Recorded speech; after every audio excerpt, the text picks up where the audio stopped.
ఇంకో మాట అంటాడు నిన్న, నేనేదో లోకేష్ని కలిసినట్టు అర్ధరాత్రి పోయి. మేమేం చేసినా బాజాప్తా చేస్తాం, బేజాప్తా చేయాల్సిన కర్మ మాకు లేదు.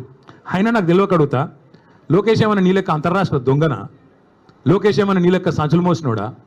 లోకేష్ ఏమైనా నీ లెక్క చదువు రానోడా? కలిస్తే తప్పేంది, ఒకవేళ కలవలేదు కలిస్తే తప్పేంది. అయినా నాకు తెలియక ఇంకో మాట అడుగుతా, పక్క రాష్ట్ర మంత్రి యువకుడు, నాతో డెఫినెట్గా సత్సంబంధాలు ఉన్నాయి, ఇద్దరం కూడా ఫ్రెండ్లీగా ఉంటాము, కలవలేదు కానీ కలిస్తే తప్పేంది నాకు తెలియక అడుగుతా.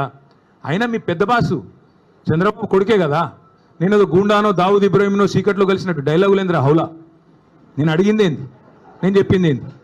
నేను దొంగను కలిసిన నీలాగా, లేకపోతే నీలాగా లోఫర్ రాజకీయాలు చేస్తున్నాను ఢిల్లీలో పోయి, చీకట్లో పోయి అమిత్ షా కాళ్ళు పట్టుకొని, చీకట్లో పోయి మోడీ గారి పాదాలకు ప్రణమిల్లి చిల్లర రాజకీయం చేస్తున్నానా?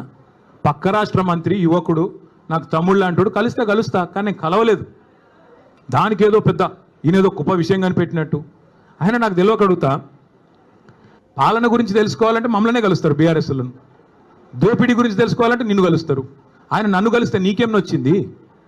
ఆయన నన్ను కలిసినా నీకేం బాధ అవుతుంది నాకు తెలియక అడుగుతా.